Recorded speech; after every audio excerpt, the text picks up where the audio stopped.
Saviez-vous que la crise cardiaque est liée à votre consommation d'eau? Ne faites plus jamais ceci. Aujourd'hui, je vais vous dire quel est le meilleur moyen et la bonne heure pour consommer de l'eau. Comme je l'ai appris d'un médecin, tout ceci afin d'éviter les crises cardiaques.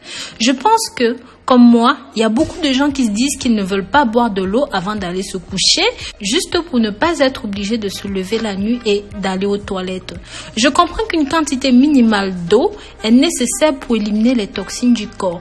Mais ce que je ne savais pas, c'est que boire de l'eau à une certaine heure maximise son efficacité dans le corps.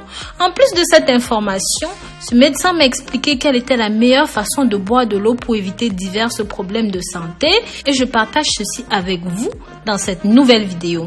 Mais avant d'aller plus loin, si vous aimez les sujets de santé, bien-être et des remèdes naturels, pensez à vous abonner sur cette chaîne. Cliquez sur la clochette de notification pour être toujours au parfum de tout ce que je publie sur YouTube.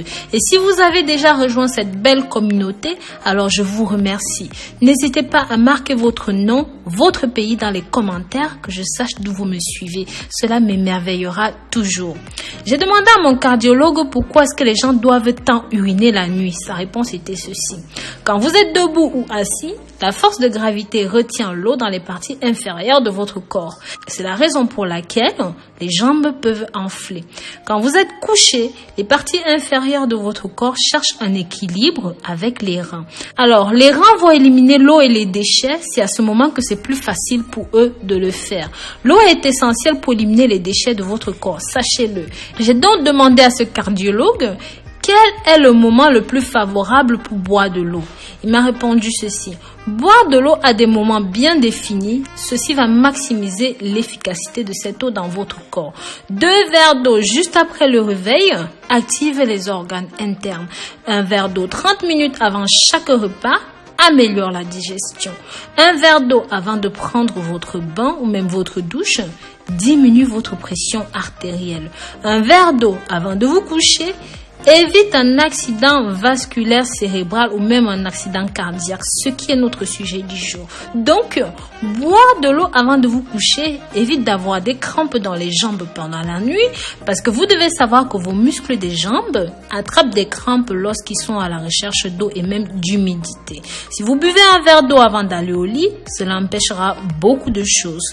Mes amours, je vous invite à partager ceci pour que ça touche un maximum de personnes. Ça peut grandement sauver la vie. Au lieu de partager des informations inutiles, partagez ceci. Vous pouvez être sans même le savoir un futur sauveteur de quelqu'un.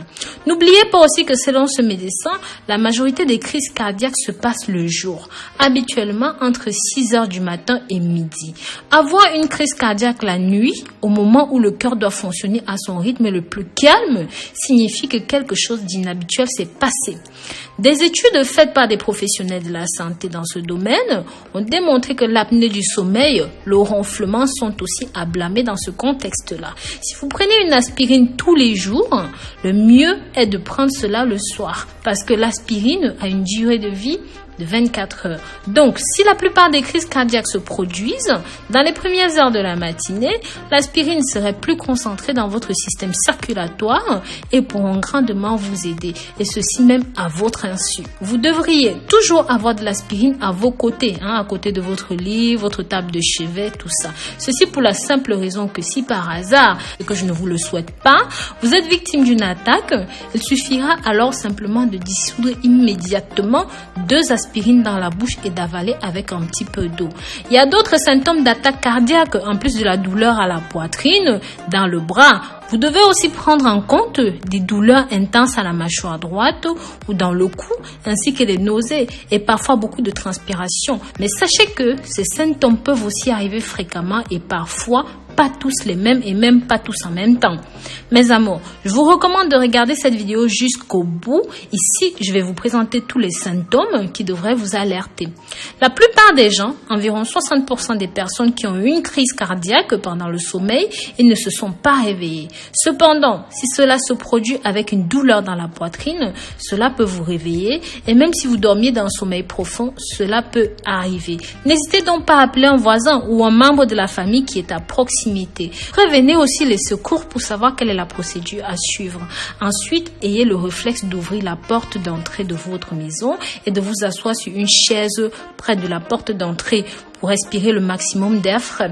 Puis, attendez qu'ils viennent à votre aide. Mais s'il vous plaît, ne vous allongez pas, ça pourrait causer votre perte, d'accord? Partagez ceci, mes amours. Partagez pour que ça touche un maximum de personnes. C'est simplement susceptible de sauver des vies. Maintenant, je vais vous donner quelques conseils pour diminuer les risques d'attaque.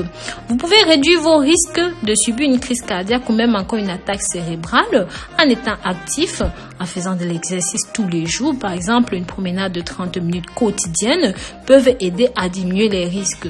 D'autres mesures que vous pouvez prendre pour réduire les risques sont de surveiller votre alimentation. Combien est-ce que vous mangez? Cela peut aider à réduire et à surveiller votre poids. Si vous êtes obèse, si vous êtes en surpoids, il ne faut pas fumer des cigarettes. Vous devez chasser cette mauvaise habitude. Si vous n'y arrivez pas, parlez-en à votre médecin pour qu'il puisse vous faire prendre en charge. Pareil, en cas de cholestérol, contrôlez correctement votre glycémie. Cela peut diminuer les risques d'avoir des crises cardiaques. Sachez aussi que certains médicaments pour le diabète peuvent travailler mieux que d'autres pour réduire les risques de crise cardiaque, et soyez très alerte aux médicaments que vous prenez. Donc voilà, j'espère ici que j'ai pu vous apporter quelque chose. Mes amours, n'hésitez pas dans les commentaires à partager vos expériences. S'il vous plaît, dites-moi d'où vous venez, votre nom, et n'hésitez pas à partager vos expériences de crise cardiaque avec nous. Prenez grand soin de vous d'ici là et sachez que je vous porte dans mon cœur. Bisous, bisous.